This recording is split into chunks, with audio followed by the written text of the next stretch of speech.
Hello there. Welcome, everyone. I'm Wendy. I'm your job search and executive coach, and here to help you take charge of your career and finally squash those job application crickets.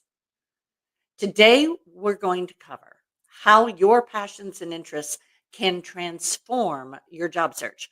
You'll walk away with actionable strategies to expand your network, maintain energy and motivation, which is huge in a job search, especially in 2025, and use your interests as a unique qualification to stand out when you're competing for the roles that you want.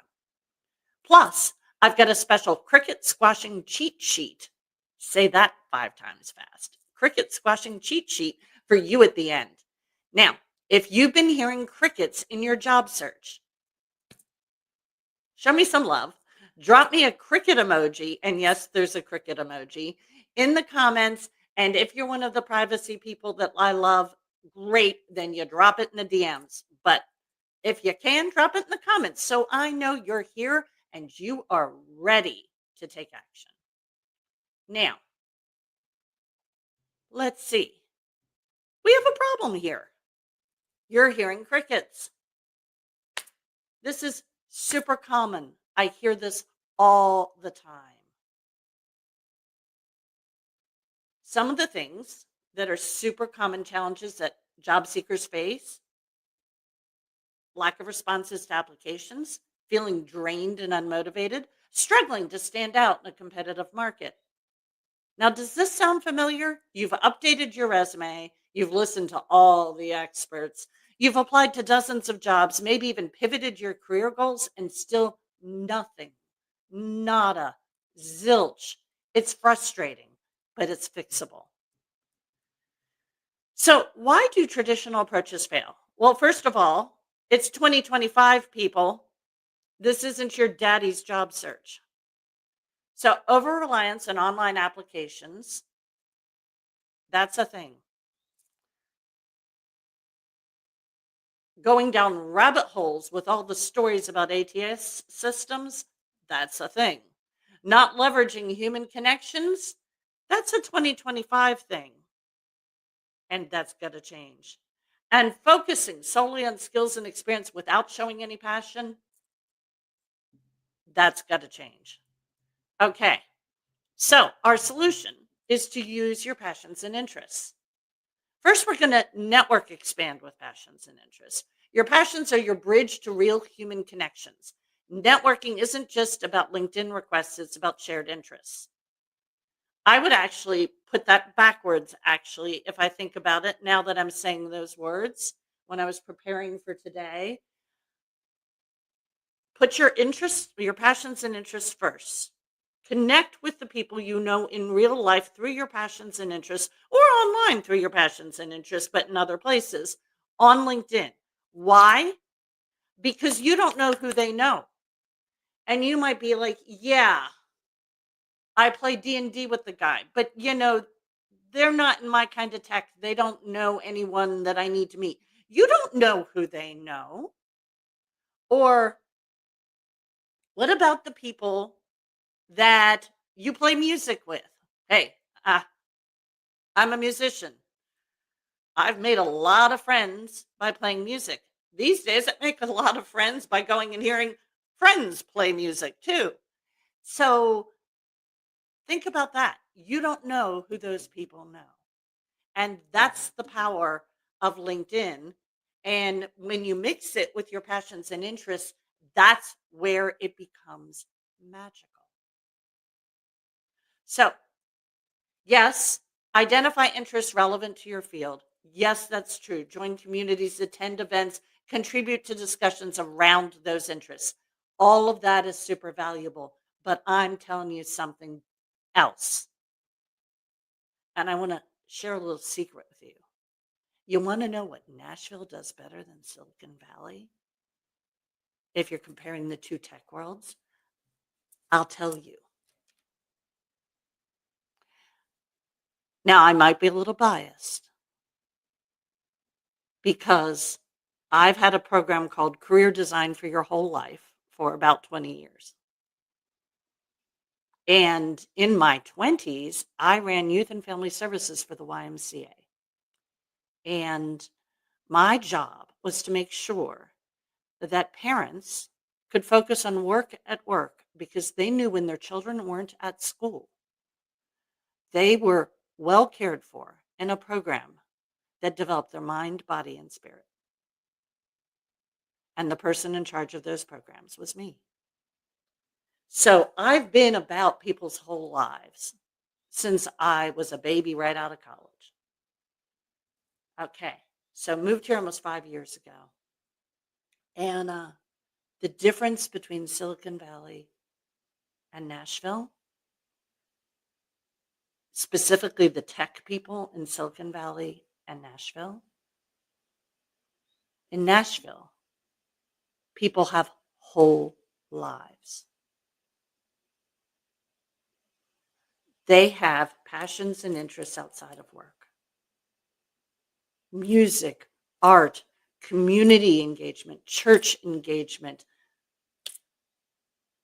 and serious commitment to their spouses and their children.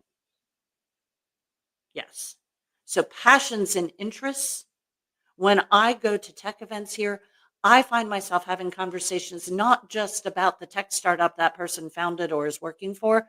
I'm having conversations with them about their wife, their children, their music, their art, the things they're doing in the community. Passions and interests, people. Okay, so what I'd like you to do is I'd like you to put one passion and interest that's aligned with your career. It's related to what you do. And one passion and interest that is outside of your career in the comments.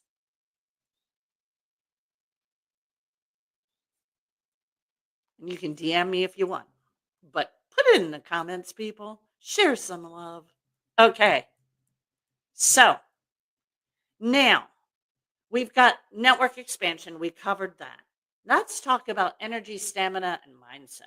So we did a whole session on time blocking, goal setting, energy, stamina, and mindset. All 5 of those things in my Best Path to Your Best Career coaching program, a job search coaching program on Wednesday. So we do 3, count them, 3 small group calls every week. You get so much Wendy. So anyway, on Wednesday, we do, well, a version of Weekly Wendy Wisdom. It's a weekly bonus training. And this week's was on how do you block time, whether you're in a full-time job search or you have a full-time job or somewhere in between.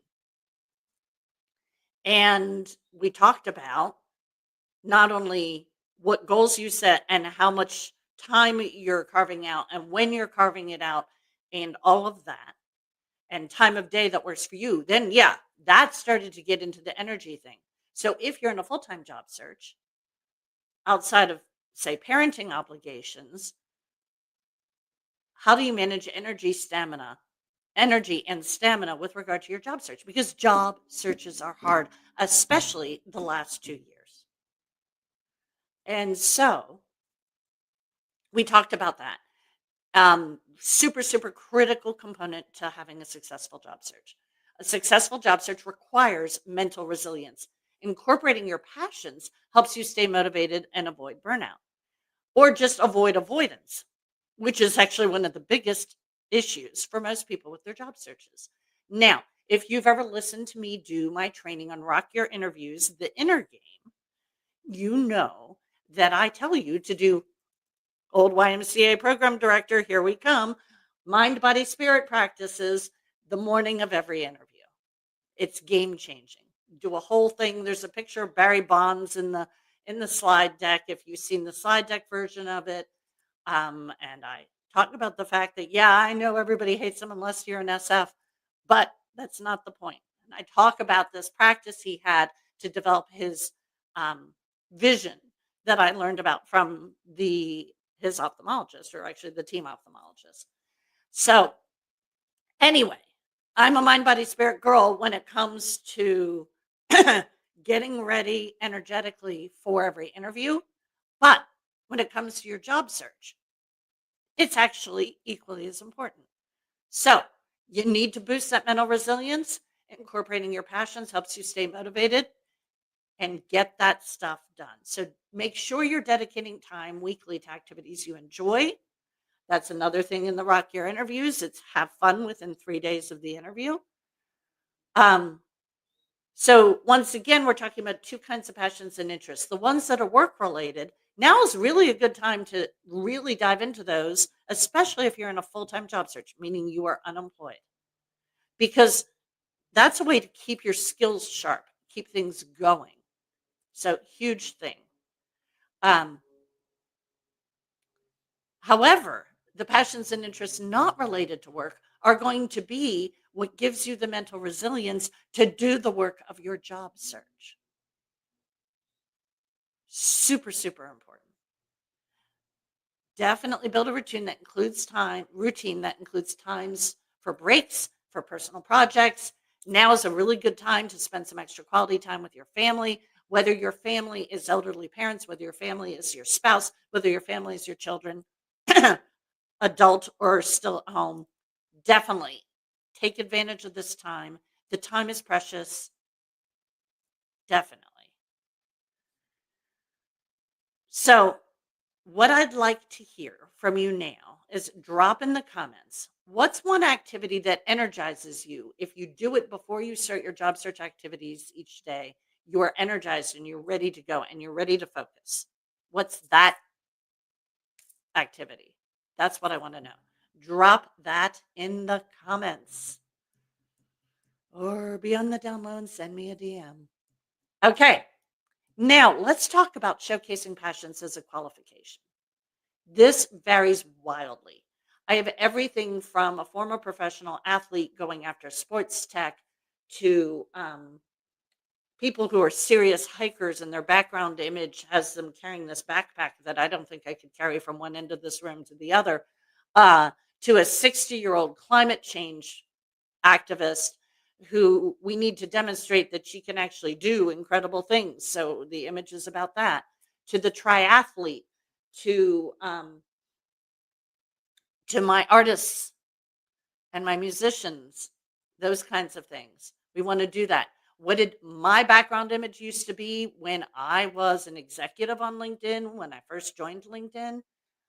I had a picture of the San Francisco Giants ballpark. It's actually a gorgeous photograph. I don't remember the name of the photographer, and there's a lightning bolt coming down, which is actually really kind of crazy because like thunder and lightning is not really a San Francisco Bay Area thing. Um, and but I had that because part of my story, part of my passions and interests that I talked about on LinkedIn and actually still talk about on LinkedIn is that I've kept score at every baseball game I've been to since I was 12.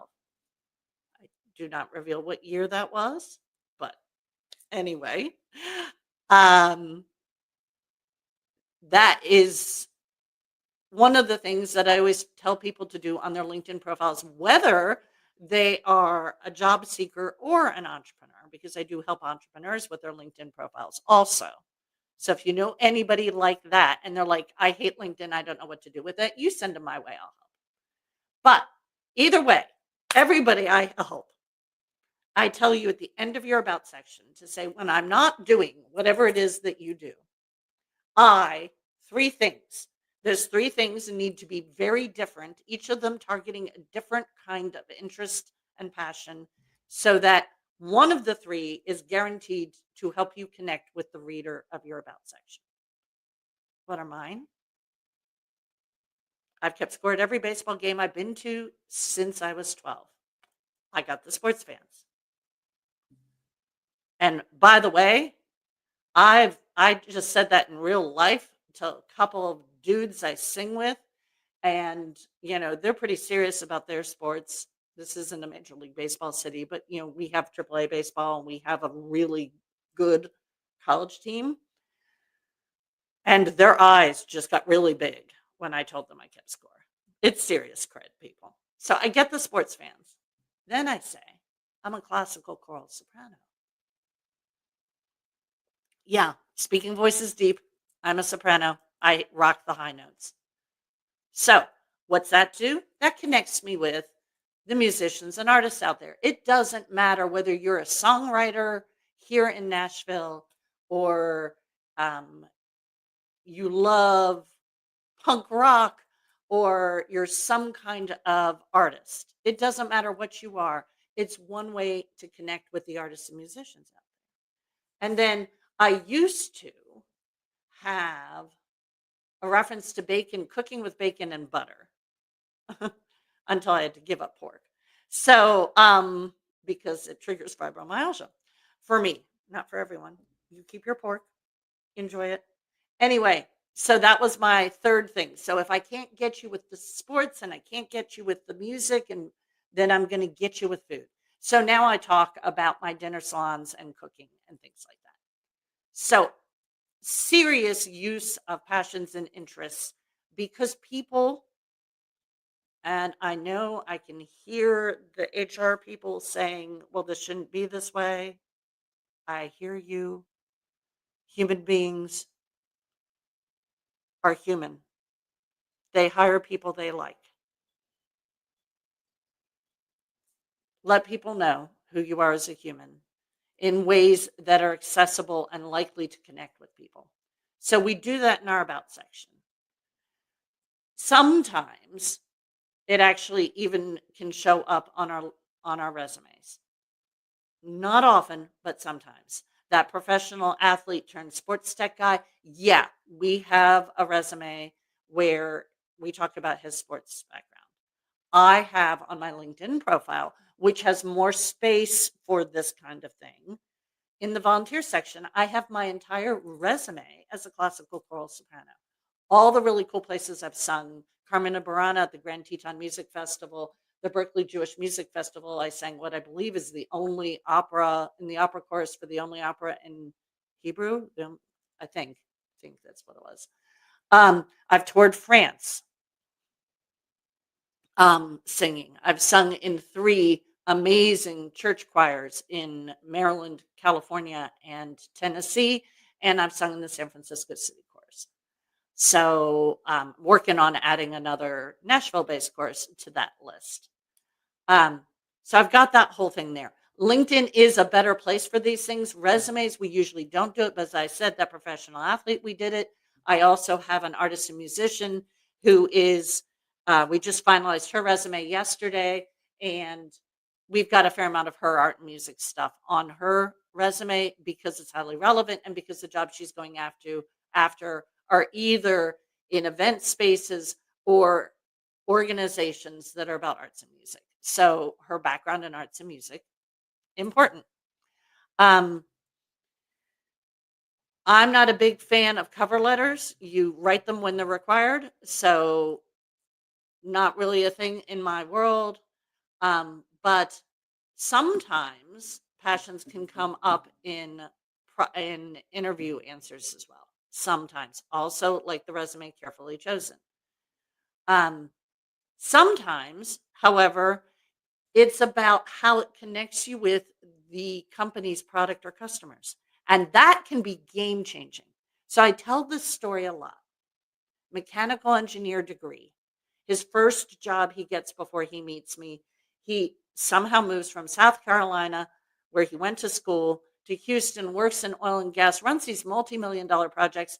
I mean, sometimes I'm mind blown. Like, who would hire a 22-year-old to run multi-million dollar projects? But this 22-year-old was amazing. Well, he was amazing at 24, 25 anyway.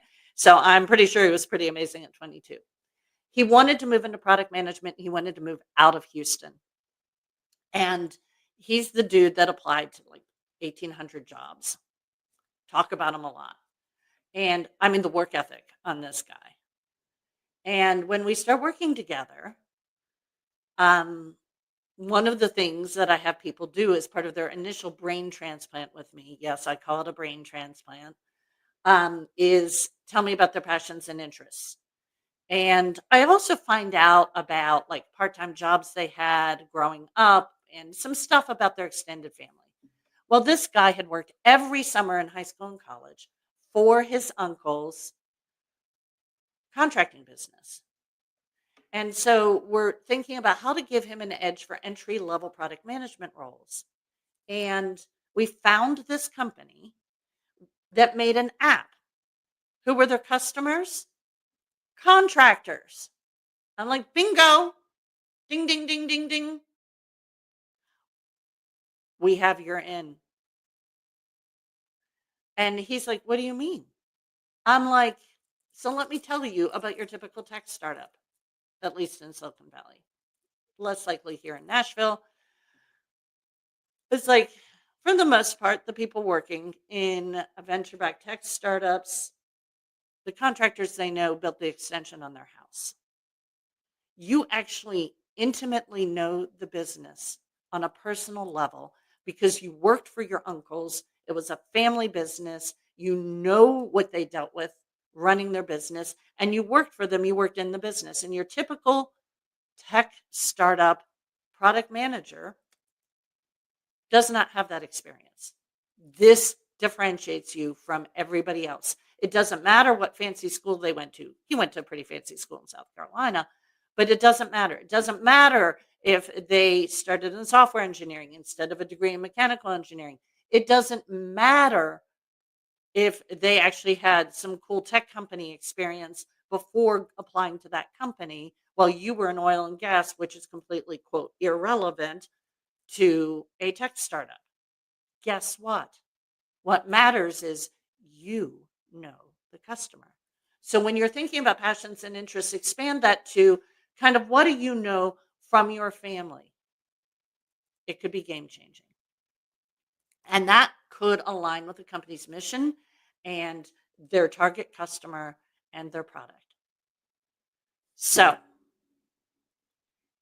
if you've ever had a personal passion or a family story like the one I just told, show up in an interview in a way that really helped.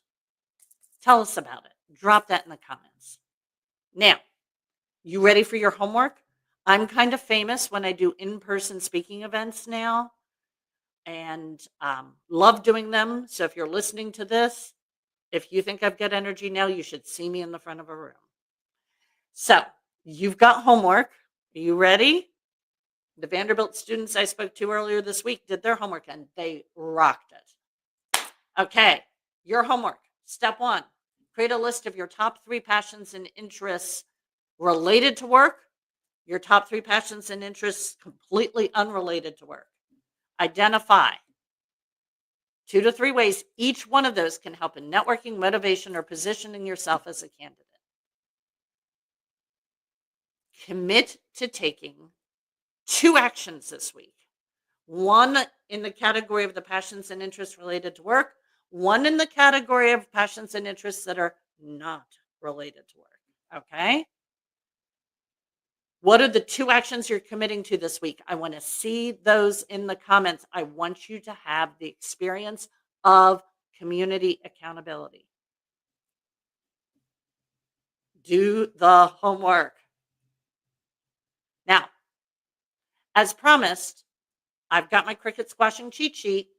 If you've done your homework, reach out to me, say, homework done, Wendy. I want my cheat sheet.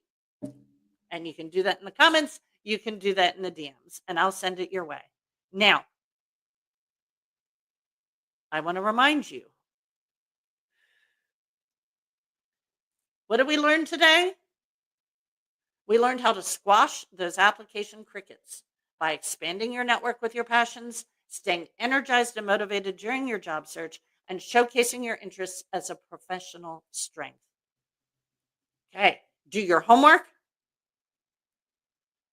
Whether you're catching this on replay or live, and then ask me for the cheat sheet.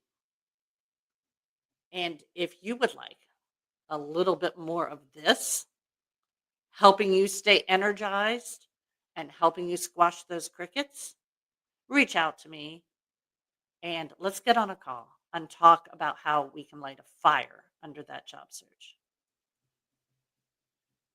And if you found this valuable, do your job seeking friends a favor. Share, follow, tag a friend, because the kindest thing you can do for somebody in a job search is give them a little bit of hope and allay your money. We just did that.